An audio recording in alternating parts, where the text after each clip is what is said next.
ভাই একটা গুরুত্বপূর্ণ কথা বলেছেন, এই যে আসর নামাজের দুই মিছিল আছে, লক্ষ্য করেছেন?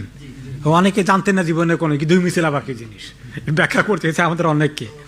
আসরের নামাজটা কখন শুরু হয় এটা নিয়ে বড় ইমামদের মধ্যে দুটো মত হয়েছে।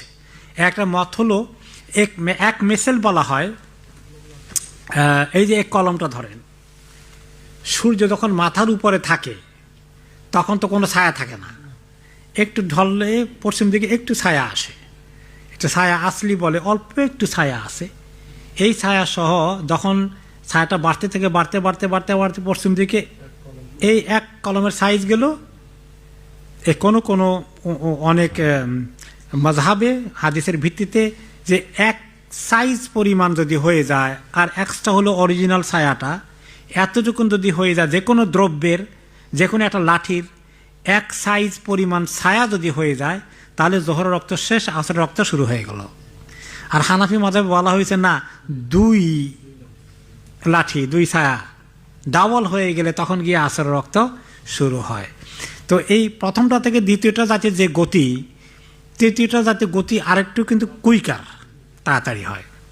তো সেই হিসাবে মনে করেন কোনো কোনো সময় দেখা গেল যে হানাফি মাযহাবে আসরের রক্ত হয়ে যাচ্ছে আপনার 3টায়, কিন্তু অন্য মাযহাবে রক্ত শুরু হয়ে গেছে 2:15 2:30টায়। কথা বুঝতে পেরেছেন? তারা এক মিছিল ফলো করেছে। এখন এক মিছিলের পক্ষে বেশি ইমামদের মতামত, দুই মিছিলের পক্ষে কম ইমামদের মতামত। হানাফি মাযহাবের বড় ইমাম যিনি ইমাম আবু হানিফা রহমতুল্লাহ আলাই, ওনার মত হলো দুই মিছিল, কিন্তু ওনার পরে ইমিডিয়েটলি যে দুই বড় ইমাম, ওনার পরেই হানাফি মাযহাবের দুই বড় ইমাম যাকে বলা হয় সাহেবাইন, ওনার ছাত্র কিন্তু ওনার প্রায় সেম লেভেলের কাছাকাছি। ওনারা দুইজন, ইমাম মুহাম্মদ হাসান শাইবানি, ইমাম আবু ইউসুফ রহমাহুল্লাহ, দুইজনেই ইমাম আবু হানিফার সঙ্গে দ্বিমত পোষণ করেছেন, বাকি ইমামদের সঙ্গে একমত হয়েছেন যে এক মিছিল পরে হয়। তো এই জন্য আমাদের ক্যালেন্ডারে আমরা দোনোটা রেখেছি, ফার্স্ট মিছিল এবং সেকেন্ড মিছিল। বুঝছেন তো? অনেকে বলে যে দুইটা রাখছেন করো, কারণ আমরা তো ইন্টারন্যাশনালি সব কভার করতে হয়।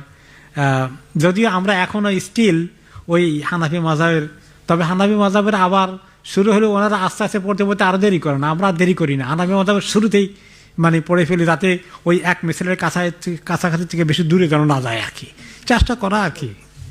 কী করবো, সব দিক সামাল দেওয়া লাগে তো, বুঝেন না? আবার বেশি একদিকে চলে গেলে তা আবার কিছু লোকেরা সমালোচনার জন্য বসে থাকে।